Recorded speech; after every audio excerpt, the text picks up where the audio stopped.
Maybe this looks familiar to you. You start defending, you do a lot of player switches because you think about where the opponent will play the next pass. You use second player press, partial team press. You actually activate the team press in the quick tactics, but the opponent just plays through the midfield without any problems at all. You also see it in this sequence here. Just look at the opponent's player, how long they can dribble with the ball in the midfield. And the reason is we might press a lot of buttons in the defense, but we don't have a defensive concept to follow. This is what I'm going to change in the first part of this video, and in the second part I'm going to give you an easy way to create chances and score some goals like this. But first, let's fix your defense so we don't have to see anything like this here. So let's have another look at the first example. And the first thing that I want to point out, this is the opponent's center back. And now we get into the opponent's perspective of this and just look how long we can just dribble with the ball without ever being in a position where we are concerned, where we are threatened to lose the ball. And this is like the core of the problem, that we don't apply any pressure and the opponent is able to just play the ball with a center back up forward to the strikers, and they were never in a position where they are threatened to lose the ball. So we are missing the pressure on the player who's controlling the ball.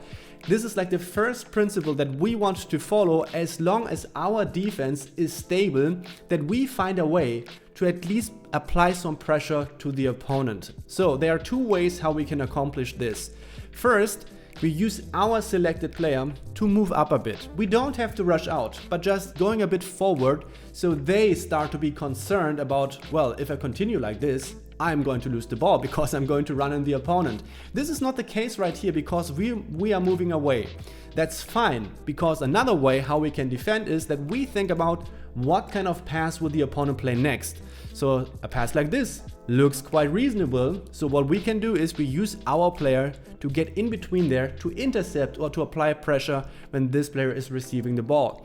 Then we can combine, or we have to combine this by pressing the R1 or RB button to activate our teammate. So this is the second player press, because then we get some pressure on this player. So at least some of our players, either our player that we have selected or a teammate, they have to move up to apply some pressure. Otherwise, this player will just dribble. The problem now is the student here of mine is changing quite fast from the second player press to the partial team press. So now our teammates are not going to move up to this player, but instead they will start marking like this. So this can also work because they mark now the next passing options. But if we're using this, because now our teammates won't do it, we have to move up like this. So that's also another way how we can do this. But the problem now you will see is that our student here is not doing like this, but they will move up like this. And the end result is that none of our teammates or like our players on the pitch is actually containing, threatening, covering, whatever you want to call it, this player, and this player can just operate here in the situation without any pressure. So we have to think about what is the way how we want to deal the situation with. And there are two ways, as explained, on the ball and off the ball defending. I will just explain this in just a bit. But this is missing here. This is missing here, that no one is actually defending this player because we are somewhere else doing something crazy like partial team press and stuff. But no one is taking charge of this opponent's player controlling the ball. And that's why it is so easy for the opponent to move up in the build-up and through the midfield. And the same problem we have here. This is another student of mine before we started working together. And here the student has a really good read on the situation, because if you look at this, what we always want to do is we evaluate where the opponent wants to play the next pass. So what we can do is we think ahead and we try to apply some double pressure.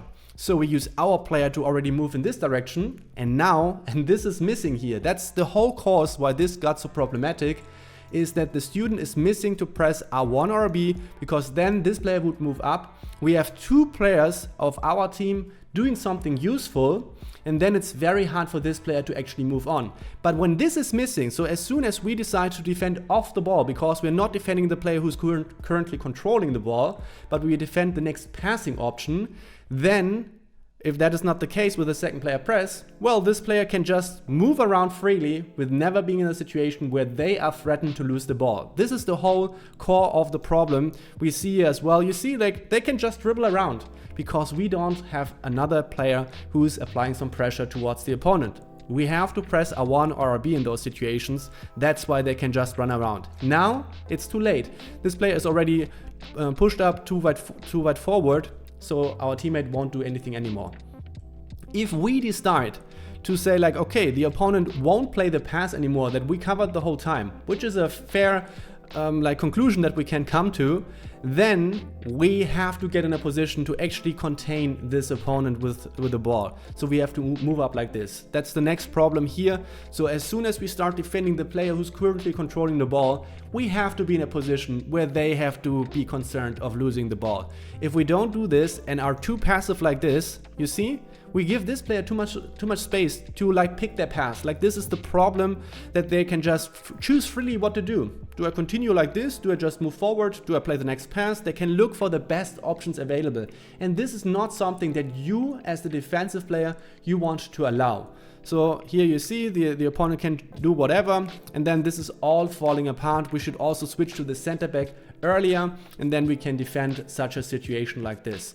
So now I want to show you how I address those kind of situations. So like just from the goal kick here, we move up and just have the selected player and move up like this. So this is on the ball defending. I try to use my player to put some pressure on the current ball holder who's on the ball. That's why we call it on the ball defending. As soon as I saw the opponent is moving to the lower side, this is a tell to me, hey, I want to play this kind of pass here to the lower side to a teammate here. That's why you see that I'm not controlling this player anymore, because I anticipate for the next pass. I switch to a player who you only can see on the radar. I think it's quite clear. And I try to move up here in front to potentially intercept a pass like this. But then you will see in just a moment, we have to press R1 or RB, as I just explained, to this player also move up like this, because we have to have someone who's taking like care of this player, so don't give them as much room. So just a moment later, I press R1 or RB to have this kind of double press that I just explained. Then the opponent changes direction, and this is so great. Now currently we were defending off the ball because we tried to anticipate for something here, which is not directly happening here. But then as soon as we see the opponent doesn't follow through, they change direction, we have this player close and we can switch to them back. So we can really easily get back into the situation if we use our players in the right way. We get them in the right position, so we can actually activate them easily with just one simple player switch, because this player is so close by. And now we just continue to make a read where the opponent will play next. Do I stick here or do I switch to another player?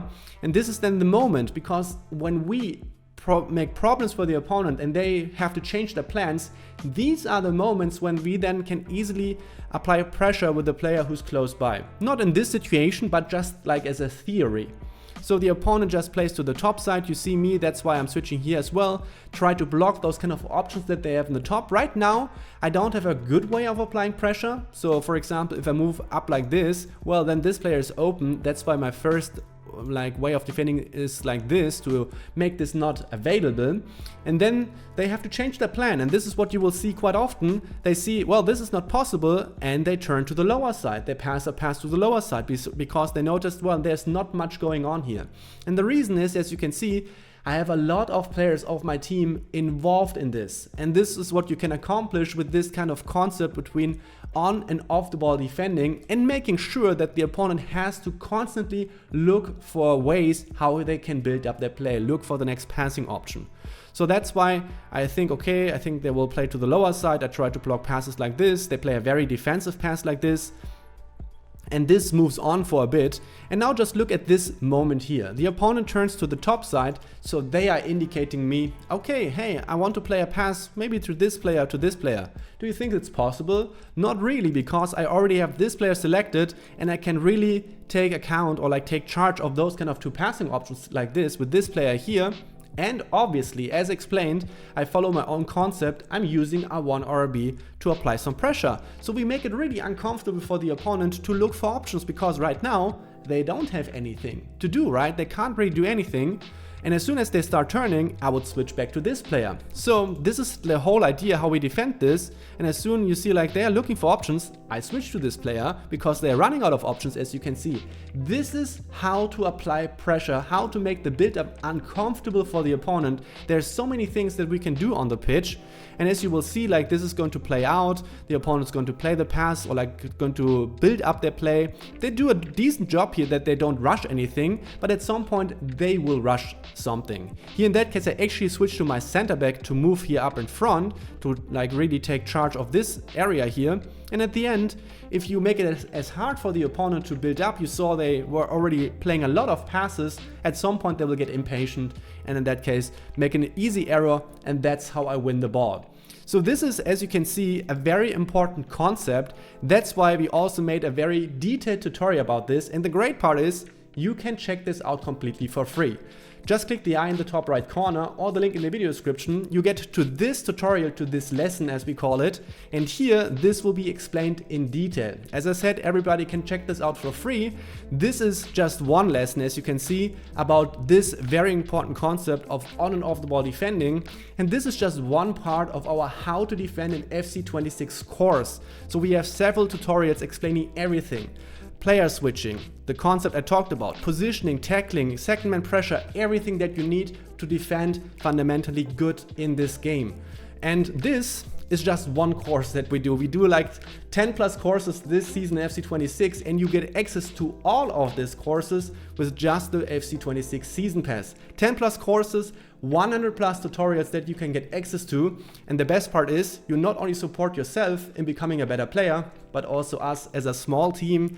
This is our passion, this is what drives us, that we help you to be a better player, and this supports us as well to keep going with this. So this is really appreciated if you check it out. And now just continue with what I want to explain, because we are not finished yet. We have more for the defense. And here I want to highlight something a bit more, how you can make it hard for the opponent in those transition situations, because here you see the opponent is able to bridge a lot of our midfield already, and now we get in this situation where we want to use our midfield or like midfielder. I think you can relate to this. And what is very important is that we use this player and try to get involved here somehow. If we don't manage like this, like to get involved with this player, if this is not happening, well, we leave this player too much time to do anything what they want. Similar to what I just explained. So this is also like just very similar to what I talked about already. But here you see one more time a student of mine is just running back like this, leaving this player too much space. You see they have to start slowly dribbling because they want to play the pass in the perfect timing. That's why they take the pace away from this, because they want to play the perfect pass. So this would have been a good option to get our player involved, but we were too passive. Instead of moving up like this and pressure them, make it hard for them to continue, we move like this, and this is like too much space that we are giving away. And once again, no pressure on the current ball holder. That's why it's so hard to defend the situation. The opponent has too much space and there's a threatening shot on goal. So instead, I want to show you also another example of mine. Here I barely missed the interception, very unfortunate. But now look at this. Here I try to get this player involved, and then you see this player, the opponent is like really pacey, like they are sprinting. So they are pushing it up really up in the field. What we can do then, and this is like the difference to how the player before was doing this or handling this, we switch now to a defender. And this doesn't mean that we have to move up like this and we have to win the ball, but just this kind of signal to the opponent, hey, I have a player in front of you and you might be in a position where you're going to lose the ball if you continue like this. So they have to adjust this, and as you can see right now they're sprinting. Then the next ball contact, they are slowing down because they want to find the good timing for the passes. They want to see how I'm going to like run out to them, try to win the ball. They want to try to avoid me, want to play the pass. But this is not happening because instead of just moving up with this player, I just hold this position. Like I start to covering the area, give some presence, give this kind of feeling of threat for the opponent to lose the ball. And the great thing about this is instead of this player pacing through, they have to slow down. And this gives my player here, the midfielder, time to get involved. Before, if they would just be sprinting, my midfielder will have a hard time to be involved in this situation. Now I switch to the midfielder, and as you can see, I can start pressuring them from behind, because now, well, this whole situation doesn't look as great. It's very hard to play a good pass from this kind of pressure, I can tell you. You can also see it from the outcome. This pass is horrible. It's going to take so much momentum away because it's not played forward, it's played to the side. It slows down the whole attack. And this is the consequence of all of this. Before that, if I wouldn't have controlled the defender, the opponent would have just sprinted through and would have gone to my box with so many options in front of them. But because I switched to the defender, and I don't have to rush out and just open gaps and stuff like this, but just the sheer presence is going to contain the opponent more, and that's why this whole attack died down in that moment, slowed down in that moment, and then at some point they will make a mistake like this. So that was like what I wanted to explain about defending. Now we come to the attacking part. And this is a super simple tip, but I see it so often. I see it so often when I'm coaching players that they make it so hard for themselves to create chances. So this is like a typical situation here. We play the ball to our midfielder, or like in particular our winger, and then the opponent basically is serving us a chance to outplay them. Because what you'll see super often is like players moving up like this. They just want to win the ball. And this is always, as soon as you see this, like this should be hardwired into your brain, that you think, well, that's a great chance for me to play a 1-2 pass. So I just lay the ball off to a teammate, I press X or A for the ground pass, but I press also L1, LB, and this is like football fundamentals, football 101, that we initiate this run. And as you can see, just alone from those kind of arrows that you see here, is that they are actually in the opposite directions, and that's why this is so effective. This player is moving up, we are moving in the opposite direction. Well, you guessed it, there's tons of space that we can play a simple pass here, and this it's so easy. You won't believe how easy, like you see this and say like, yeah, well, not happening in my games. Well, I'm going to show you how easy it is, because here, well, we get stuck in the dribbling, we lose the ball because of that. So we make it really hard on ourselves. This is another student of mine, and here I was live coaching, and this was another situation. So like I was observing and I was giving tips like on the fly. And this is the next situation where I will say like, why don't we just play the 1-2 pass? So just play the pass like this, the opponent is moving up like this, they are giving us the opportunity to actually outplay them as easily. And trust me, this works also against the opponents that you are playing. So we just initiate the 1-2 pass, play a pass like this. But what I see very often with my students is that they make it very hard on themselves to create chances, because we don't take advantage of those opponents' tendencies that we see all the time. So here we just get stuck in the dribbling, we don't take advantage of the situation, we lose so much time and opportunity, and at the end we lose the ball like this. And as I told you, I was live coaching in that moment. So what I did, like, this is the next match, like literally the next match. And I said between the matches, listen, I see that you have a lot of opportunities to do those 1-2 passes, especially with your winger. Try to play directly for this. So as soon as you play to your winger, try to see if you can play a 1-2 pass to your midfielder, to your striker. See, next game, the player here has the ball. We see exactly the same situation as before, and you see how easy this is to reproduce. This player is moving up. So now we can just lay it off like this. We initiate the 1-2 pass, and well, you guessed it, we will have a chance to play a pass like this. Looks, as I said, so easy, but you can see the opponent moved up. We initiated the 1-2 pass, as you can see, and the outcome you will see just out of this sequence is we're going to score a goal. And you say like, well, that's good, that's great. But in the same game, there's like 1 or 2 other situations where my student is doing this. As you can see here, I paused it perfectly, is pressing or initiating the 1-2 pass. You see the opponent and you see how easy this is to reproduce. I'm not going to show you the arrows like a third time, it's always the same. They are moving up, we initiate the 1-2 pass, and then boom, we can just go explore this open space that the opponent grants to us. And just from this, you see how much space we get, what kind of great situations we get. And it's another goal, which is initiated by a 1-2 pass on the wing. And this was like, there were 3 goals created like this. So by the way, if you're interested in getting coached and like getting those kind of tips and remarks while you're playing, check out also our offers that we do in coaching. You can also find the link to this in our video description or on the eye in the top right corner. So here I just want to give you another example how I approach situations like this. So you see, bang, we see this, by the way, this is, I don't know, Elite Division or Division 1, I'm not quite sure when I recorded this, but you also see this kind of tendencies here in these moments. And you see, it was just a frame where I pressed it, but bang, I hit it. You see this kind of tendency also from very good opponents. They like to defend aggressively. They are moving up with their fullback, and this is what I want you to take away from all of this. It should get hardwired in your brain as soon as you play a pass where some of the defenders of the opponent might get involved, that they select the defender and they just move up slightly. This should be the signal for you. Get it hardwired into your brain that you consider and play a 1-2 pass. You don't necessarily have to play the pass to this player then, but just threaten it a bit. This will occupy the opponent as well. Because, well, this is a very easy opportunity to initiate a 1-2 pass like this by passing to our teammate. Sometimes we can't play it directly, but well, in this case, I'm going to play it with this player in between. So, but just remember this. This should be the major learning when it comes to the attack. You see, we play this pass, this player is making the run, the opponent already has problems covering this up, so we explore this open space, and now comes the really sweet part. Not only do we get out of our own half and so deep in the opponent's half, but still we have so much space here, since the opponent in that case is covering up the center, or like covering up the wing from the central position with the center back. So this is going to open up more space in the center. And this is then what we can also take advantage of, exploit, by playing back into the center. We play the ball to our striker, and bang, we end up in a good position to score a goal. So we actually punish on what the opponent is doing.